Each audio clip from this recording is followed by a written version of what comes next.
You had no right to call for the girl's presence. Fujimura interrupted my staring contest with his words, as everyone in the room's attention shifted to him. The girl defended herself from a threat, and was right to do it. Is that so? Murataka asked, turning to Nakagawa. Is it normal for our men to be killed when demanding compliance from those under us? I turned to Fujimura to see how he was reacting, and he gave me a very tiny shake of his head, telling me to stay out of it. Fujimura? Murataka demanded as Fujimura didn't speak. There are proper channels if a meeting is needed. Kidnapping the family of our associates at Blade Point is not one of them. Fujimura replied and then looked to Murataka. In this case, I asked for censure in turn. Going after one of my lieutenants by targeting their family can only cause strife in our organization. The girl murdered one of my up-and-coming. Daisuke Smith is the son of Robert Smith, a man you are well familiar with. I had to assure him I would take care of this matter to keep his respect from wavering. Murataka hissed out, then pointed right at me. My own man confirms the boy she killed was already disabled. Murataka hisses back and I felt a few eyes turn to me. I kept silent for now. If someone wanted to talk to me, then I would be happy to explain that I would kill anyone that attacks me. Anyone. Mr. Smith is important to our current production, but he was told when his son was inducted there would be dangers these he now learned. Murataka, targeting family members is unacceptable. There will be censure for this.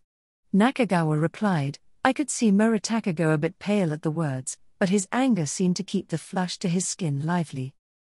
Then Nakagawa turned towards Fujimura's group, straight at me. And you are Motoko Kusanagi, daughter of Natasaha and Kuz Kusanagi. That's me. I agreed blandly, looking up at the man and wondering what exactly was really going on. Politics obviously, but I was wondering how much danger I was in here. You killed the boy? Musashi, I believe he called himself. Yes.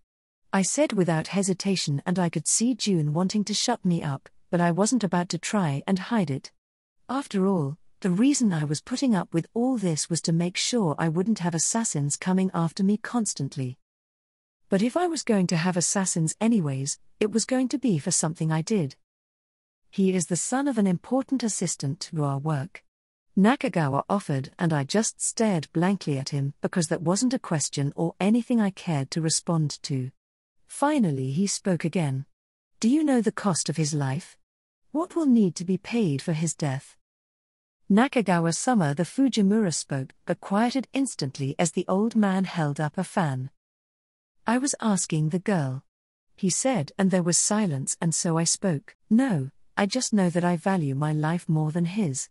He came at me with a blade. He wanted to live by the sword. So he died by one. I shrugged. I'm more surprised that him getting himself killed is such a shock to everyone.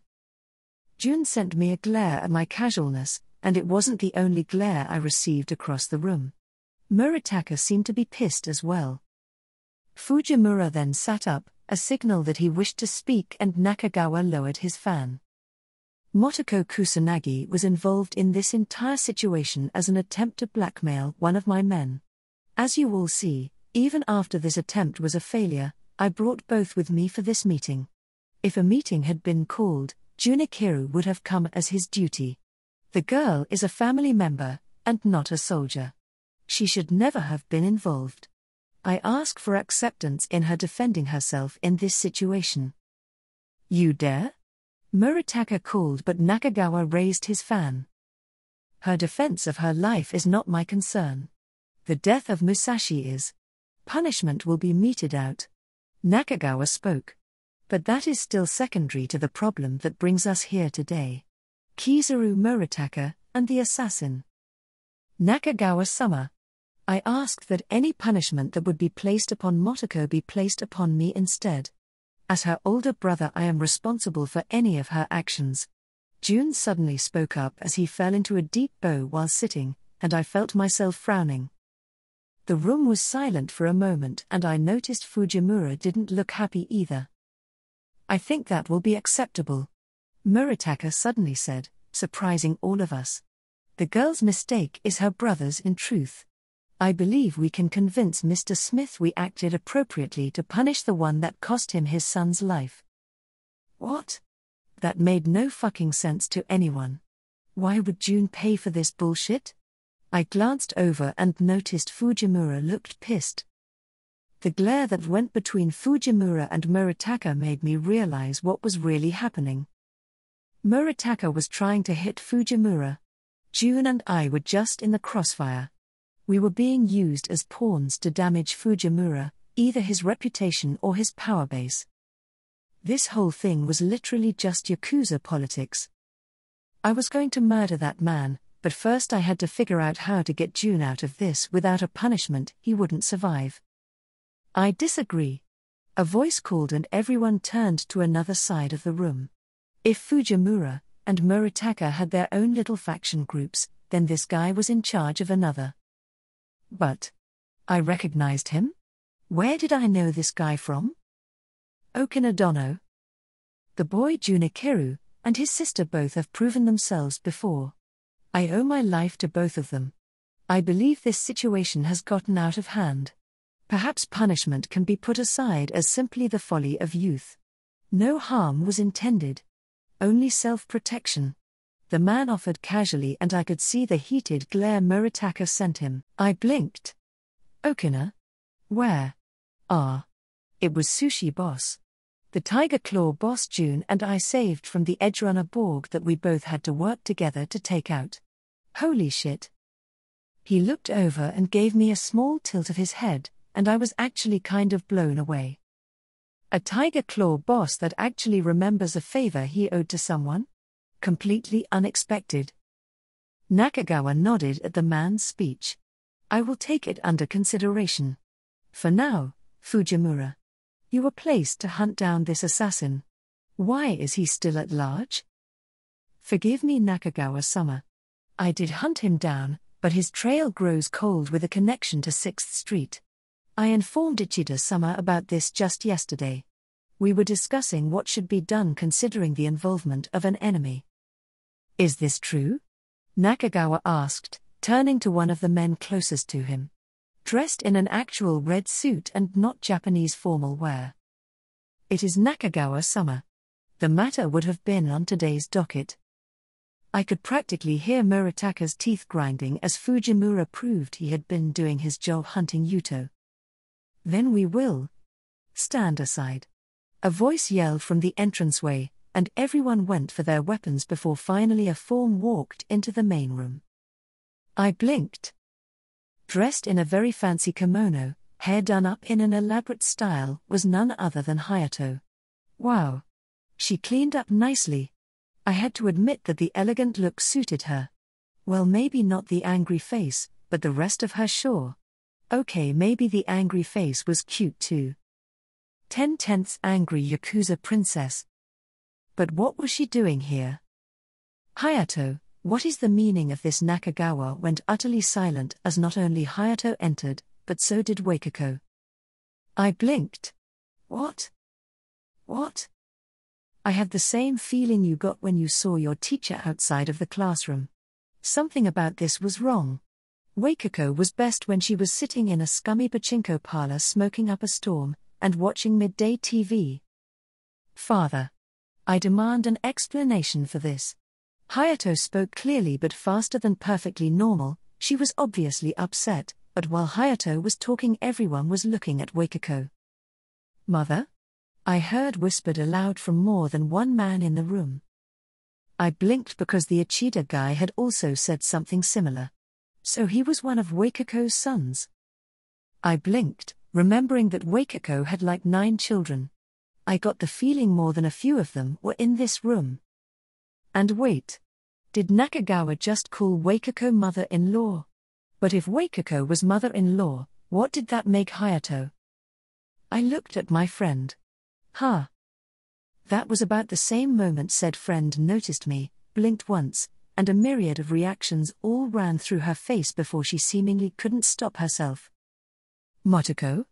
She said in a burst of sounds, talking much faster than normal. I considered what my reaction should be. Polite.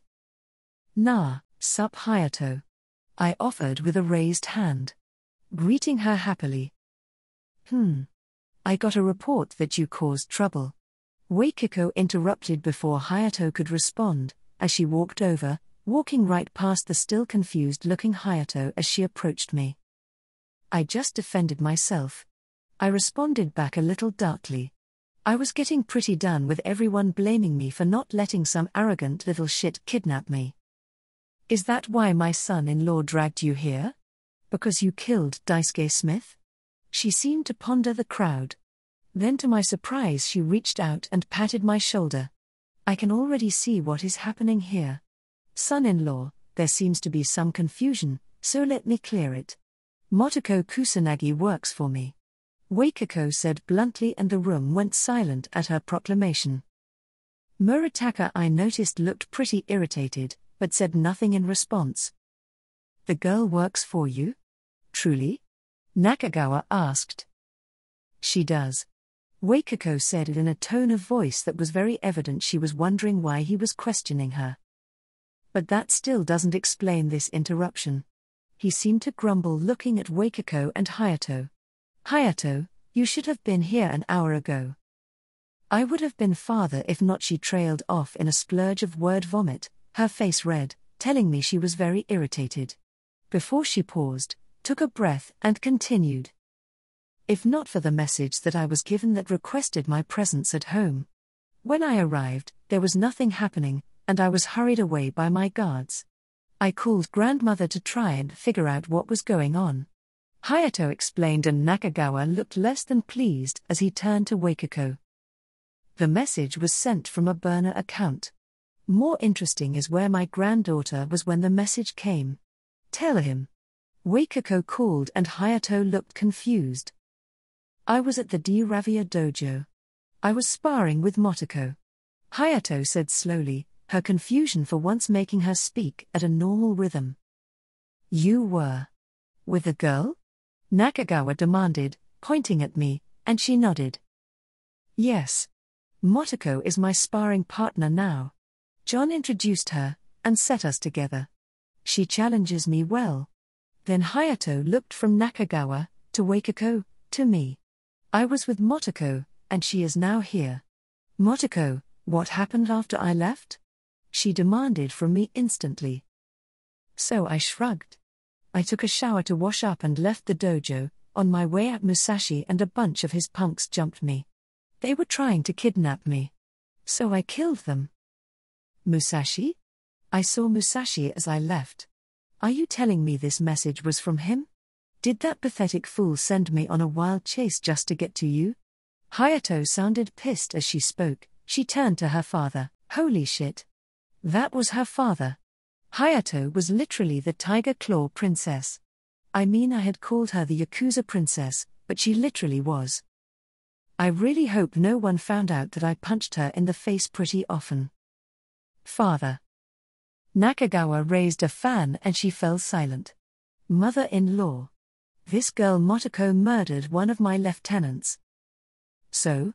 Waikiko asked in response, seemingly completely uninterested in the accusation. "She is one of mine and should not have been bothered with this nonsense from the start," Waikiko said, making me look up at her, in a slight bit of relaxation. It was unexpected, but it was flattering that Waikiko was speaking up for me. I mean, I didn't even really do many gigs for her. For her to act this way, she must actually secretly in her cruel dark heart care. It was sweet. And terrifying because I was sure I would be paying for it later. She was going to work me to the bone or something. "Then we will speak about the costs of the girl's actions later, mother-in-law. The assassin must die.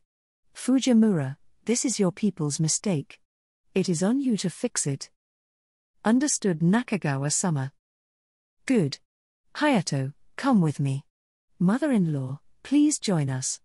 Nakagawa then stood and everyone besides Waikiko and I bowed, and then Waikiko dropped one more pat on my shoulder before following the man into another room. Only once they were gone did everyone rise. Before anything else, Murataka stood and walked over. Do not think this is over. Your kamikaze group won't last. Not with the constant mistakes like this. Murataka said to Fujimura, but the man just looked him over for a moment. Murataka Dono, my securing of the Japantown projection has already been decided. The kamikaze completed their task as required. And I have few complaints about their after-war actions. Today is a mistake that we will pay for, but it will not stop my work. That you think this is something that will be brushed under the rug shows your ignorance, Fujimura. I will be watching you closely from now on. Any mistakes will not be allowed to hide in the shadows. You have your tasks, Murataka Dono, and I have my own. Fujimura replied, and I had a feeling a lot of undercurrent was going on, but I wasn't entirely in the know about what the fuck was going on. Was this really all Tiger Claw politics? If it was, I was going to murder some fuckers. Murataka looked me over a moment later, and scoffed. Wakako will not protect you either. You will pay for your actions today. Murdering a member of the Tiger Claws will not be forgotten, or forgiven. I just stared at the man, and wondered if I was really going to have killed this guy right in front of all of his people, when June stood up. You go too far. My sister is only here because you decided to put her in the crosshairs of loyal men. Tiger Claws doing their duty trusted by their higher-ups. You forget that Nakagawa-sama already stated you would be censured for this. Fool boy. Watch your tone. He spoke and I noticed Komorebi had followed after Murataka was now close enough to react with his blade. A threat. That's fine, I was about ready to make my own threats. I stood up slowly, wiping my jeans a bit as I stretched my legs. I don't take it lightly when people try to have me kidnapped. Murataka, right? I asked, and June was there, hand on my shoulder holding me back. Don't, Motoko. Tisk, a child playing at being a gangster isn't anything new, girl. Be silent, or I'll have you taught a lesson. By who? Your guard Komorebi? The guy that wasn't able to beat me before when I was alone facing all the men you sent after me? Hair. Komorebi chuckled at that, cutting of Murataka, who had looked like he was going to demand my head right there. You sure got some steel in your spine. Motoko Kusanagi. I'll remember that.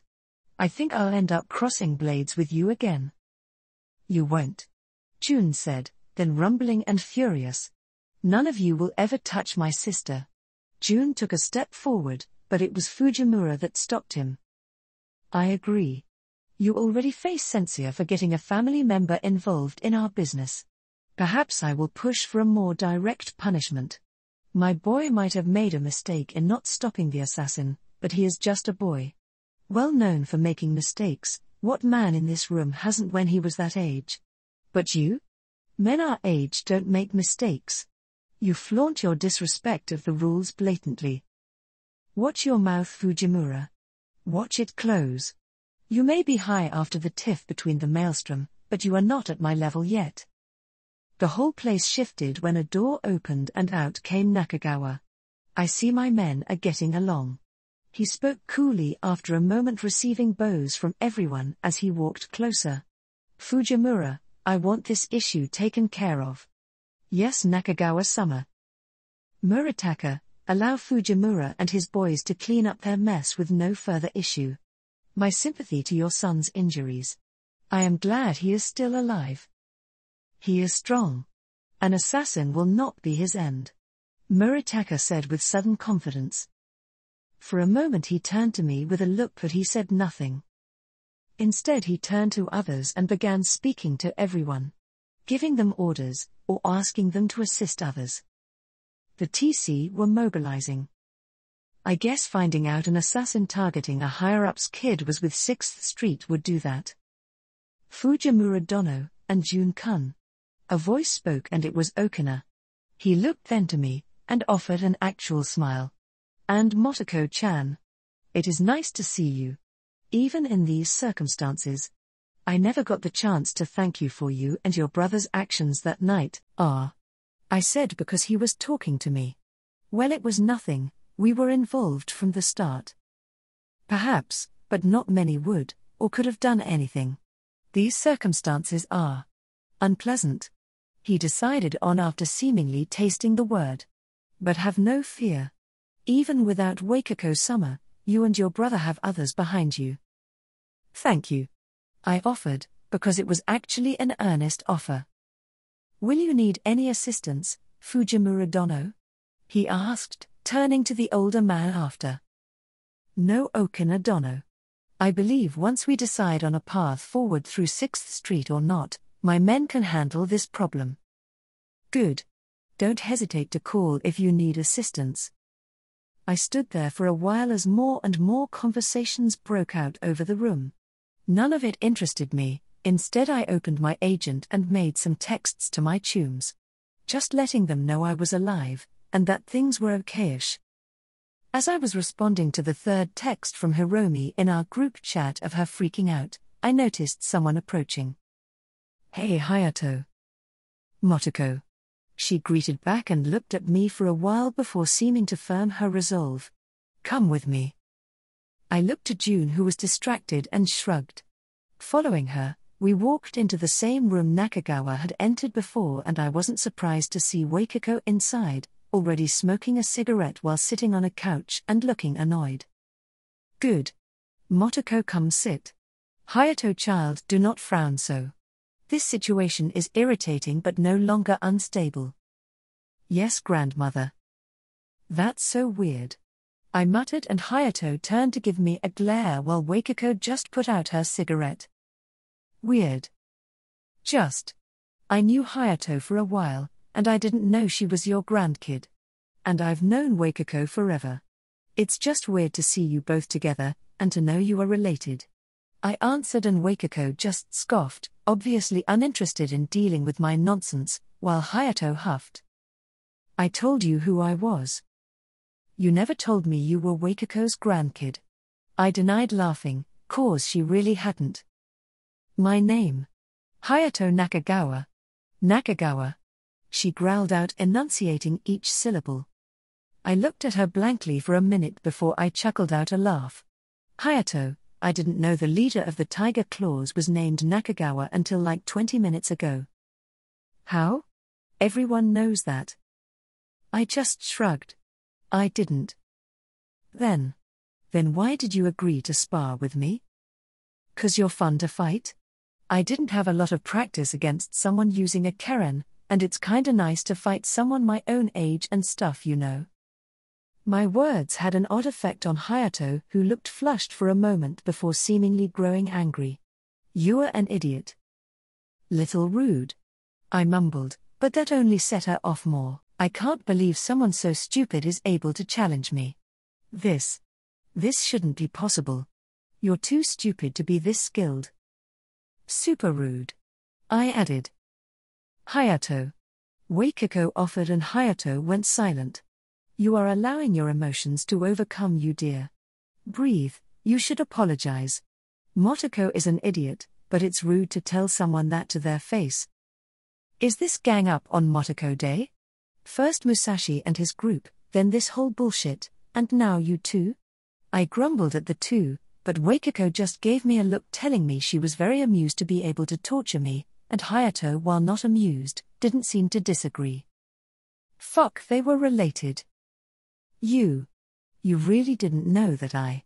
Hayato asked, and I just looked at her for a while, and she then scoffed and laughed and just broke into laughter. She has nothing between her ears. Grandmother. She started laughing then. Practically dying of laughter as she bent over, and Wakako had to look away to hide her own amusement. Okay, if everyone is just picking on me, I'll go. I grumbled because wow, super rude, you know? Motoko. Wakako spoke, and I stopped my attempt to leave. There is something I wish to discuss with you. Outside of my granddaughter's realization. I sighed for a moment. Fine, can we make it quick? I didn't exactly plan to deal with all this Yakuza politics bullshit today. Yakuza? We are not Yakuza. Hayato snapped, unbending from her laughing fit at my words, but I rolled my eyes at her, and focused on Wakako, but she waved at me, and I sighed and settled into a chair. This wasn't going to be something I liked. Hayato, sit down, dear. Motoko, child. Politics will not go away, take it from me. Once you are involved, you will be so for a long time despite your wants. Waikiko offered, and I grimaced. Yeah, that was what I was afraid of, Waikiko. Now, despite the difficulties it will bring, I wish to hire you for a long-term gig. Okay? I wish to hire you on a long-term basis, to not assassinate Murataka Kuwabara. She spoke the words that instantly made me frown. Okay, 1. I've never taken a gig to not kill someone before. It's not so unusual when dealing with a skilled mercenary that has come into their reputation. Waikiko answered, and I was frowning because this was weird. Hayato thought so too. Grandmother? What are you talking about? Motoko is skilled, but she couldn't kill Murataka Oji. Oji? I whispered to myself, but Waikiko looked at Hayato for a moment. It would not be the first member she killed. Waikiko said, and I had to use cold blood to freeze myself solid so I didn't give any tells. Instead I raised an eyebrow. News to me. I spoke plainly. Waikiko looked to me at my words, at the same time Hayato looked justified and looked back at Waikiko as if she was right. The only thing that is news to you, girl, is that I am speaking of it. Jotaro was cleanly done. To this day only a few select people know about the situation. Waikiko added calmly, and I noticed Hayato looking between us in confusion. Her head shooting back and forth rapid fire was pretty funny. Jotaro? The club owner? Ichi's boss?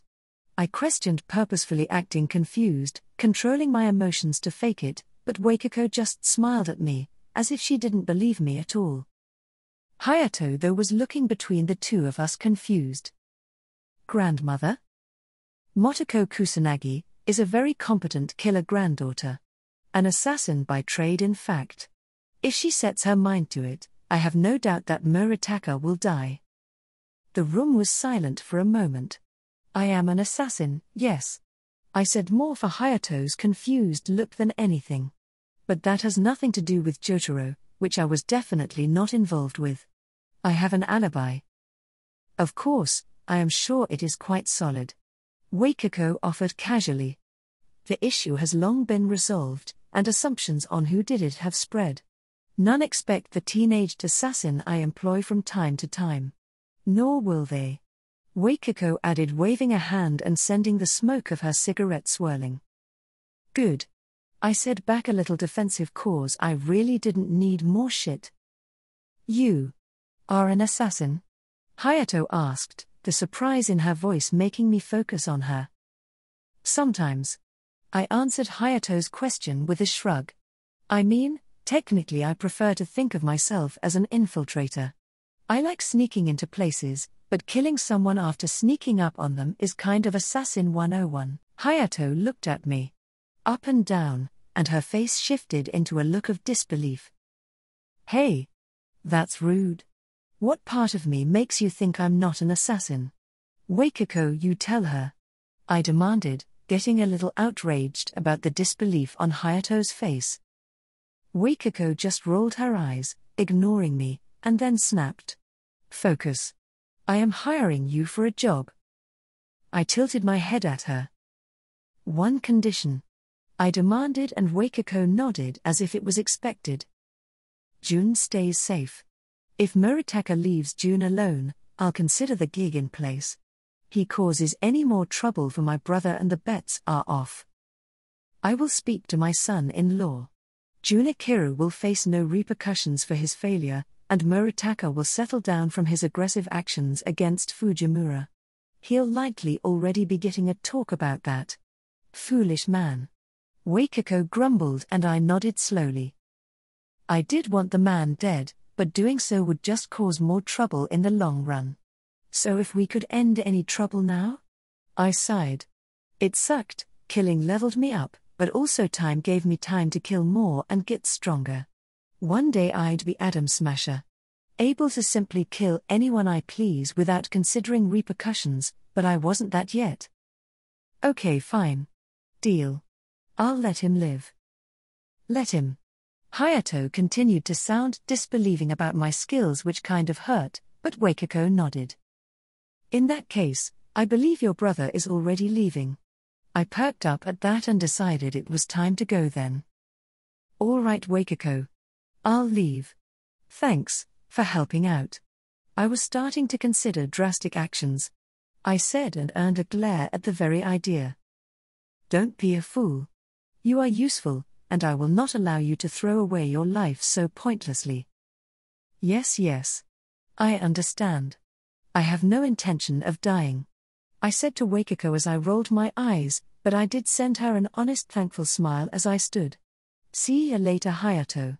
I waved with a happy smile to the girl's irritation as she glared at me at my chipper tone.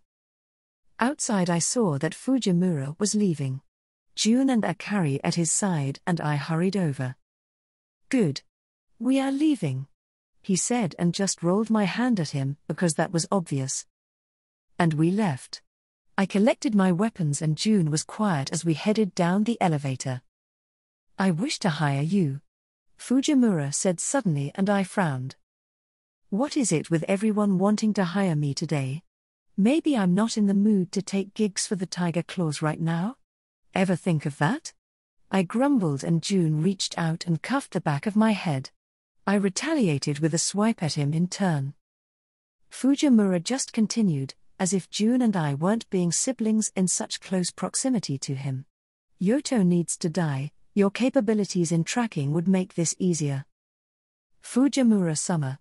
June offered a token protest, but it sounded weak. Pathetic. I instantly hated hearing my brother sound like that. Kusanagi. Fujimura snapped back and June flinched, and I glared, but I closed my eye and thought it through.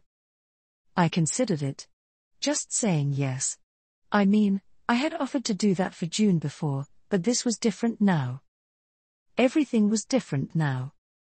The Tiger Claws had made their mark on me, and I wasn't going to let that go for nothing. You'll have to reach out to Hiromi Mitsunashi. She's Section 9's fixer contact.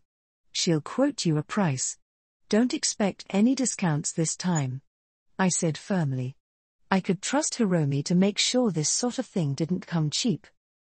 If Yuto strikes again, or in the worst circumstances manages to finish his goal, Junikiru will not be let off. Fujimura reminded me sternly, but I just threw him a raised eyebrow. That argument would have worked better this morning. Before I had people I thought I had some level of trust towards trying to use me as a political piece. I don't take kidnapping attempts as a joke, Fujimura. The elevator was quiet, and I hadn't actually turned to look at Fujimura the whole time. Using a piece of the reflective stainless steel in the elevator to get just a bare hint of his face. I understand.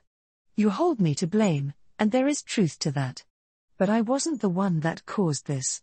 Your brother is a useful subordinate, I wish to keep him alive.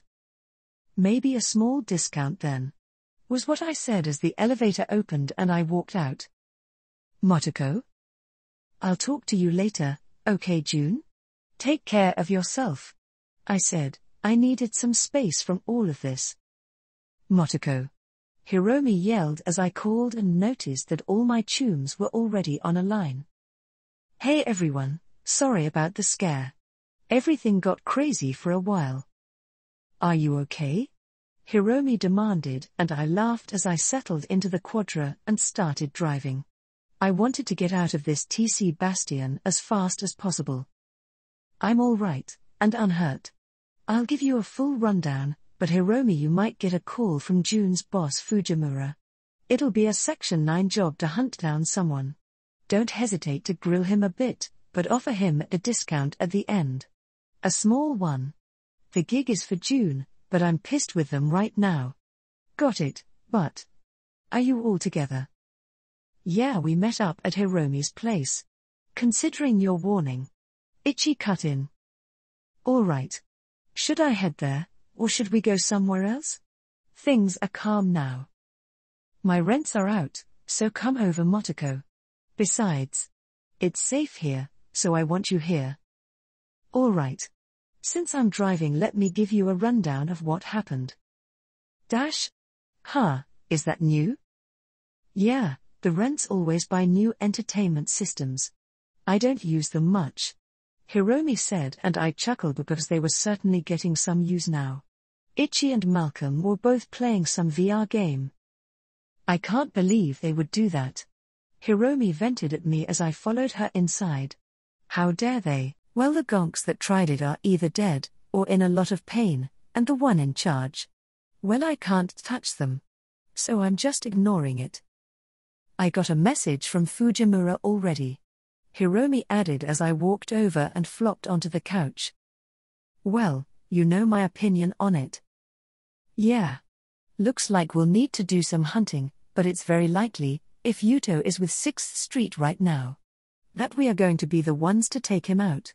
To avoid any TC connections. I just shrugged. We'll kill him then. He caused enough trouble to piss me off. Hey Motoko. Malcolm called as he pulled off the VR set. Didn't hear you get in. Ichi, finish up, Motoko is here. I laughed at the boys as they disentangled themselves from the game they had started. I see you boys kept busy while I was dealing with things. I teased. Nah, we only started after you called. We were worried. Ichi said as he took his headset off. You okay? No injuries? It's fine. Just casually getting attacked by a squad of tiger claw brats, and then sword fighting one of their elite. I'm okay. I bragged a bit before going very, very cold. But I don't take this as a joke. The tiger claws are on my shit list. I spoke practically Arctic air as I looked at all my chums to make sure they understood. Hiromi was the only one who looked as furious as I was on the inside. All this because they wanted June? Ichi asked. I think. I muttered, trailing off as I sighed, letting myself get warmer. I think there is more going on that I can really understand. Wakako specifically wanted me to not go after revenge for this, and I think the fucker that did this got in trouble for it. I think this all stems from the stupidest thing humanity ever created. Politics. Hiromi spoke up then. I don't think we have the clout to really let the tiger claws know our displeasure. Yet. Don't worry, Motoko. I'll remember this. I almost felt bad because Hiromi was much more vindictive than I was. I waved it off. That's later stuff. What did Fujimura say exactly? The hit for Yuto Gonzalez. Fujimura wants him found and killed. Proof of death is required. Bring him in bodily or at least his head. They want real confirmation of his death here. I waved it off. I could do that. The problem is where he is. Right, intel that Fujimura provided. Hiromi said, her eyes glowed blue as she started sending me a file transfer request. I of course accepted, but went through the file very, very carefully before opening it. Only the normal sort of bugs were on the program, and those were zapped. Hiromi wouldn't have even noticed them with her Arasaka soft protecting her. I'd really have to do something about that though. I didn't like how trusting Hiromi was with just taking files. That was for another time though. Browsing through what Fujimura had sent me, I nodded. It was actually not bad. He must have found someone solid to hunt down Yuto, or more likely the TC as a whole were pissed about this and they pulled their serious runners. They knew where in Arroyo he had been hiding out, at least as of the day before he tried again to kill Kizaru. So that meant I would have to check if he was still there, and if he was, finish this. Otherwise start hunting. All right. This safe house he was at. Ichi, what do you know about the area? I asked, and instantly as Ichi checked out the cleaned file I sent over, he shook his head. Not much. I sometimes do some stuff in Arroyo, but not up there.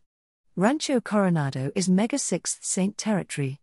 Anything in the shadow of the dam belongs to them. Then I'll have to go in on foot and check it out. I decided. I tapped at my thigh for a while. I remember how awful hunting shit down in Arroyo had been last time, and that had been in industrial areas. They might have more cameras, but I could guarantee they'd have a lot of netrunner defenses. I'll head in from the highway. Not a terrible jog over from a good way away. I'll do it tonight, I decided, and everyone nodded. I'll want some backup just in case. And then I actually smirked. I know the perfect thing. Fully equipped, relying on the night vision of my Kuroshi and doing my best to avoid any sensor nets that might be put up. I was slowly creeping down the desert mountain around Rancho Coronado. RC was surrounded by a mountain that a dam was built into, but it meant that other than some drops, there were plenty of places I could sneak into the area from once I was dropped off on the freeway above. The others were close by, including the secret surprise in case I found any trouble, but hopefully that simply wouldn't be needed. I needed this to go clean. The best resolution for this entire series of events was me killing Yuto, Fujimura taking credit for it, which would help balance out June's mistake, which was a bullshit thing to blame him for. Then it would be square. June could continue his life without this bullshit, Wakako would clear up the issue with Murataka, at least she said she would, and I could go back to being proud of myself for never really joining the Tiger Claws after all. Because this was all bullshit. I dropped down and used some old shrubs for cover as I noticed a light. Just someone smoking on a balcony, but if they had good optics, or just happened to catch some moonlight, they could spot me. I flipped on my directional mic, just in case anything was spoken aloud, and waited. 5 minutes later, without more than some grumbled curses at some game on their agent. The cigarette was put out, and the person headed back inside their little apartment. Then I double-checked to make sure I hadn't missed anything and continued on. Slipping out of the shadows like a snake, I continued moving. I hadn't noticed any sort of sensor defenses so far. It was a far bet that 6th Street would bother, considering in turn they'd get hits on their net every time a kid ran around to play, but it was better to be safe than sorry. And this time I was in luck. I made it all the way to the backyards around the ramshackle housing, and from there, it was practically child's play to start slipping into the shadows and staying out of sight.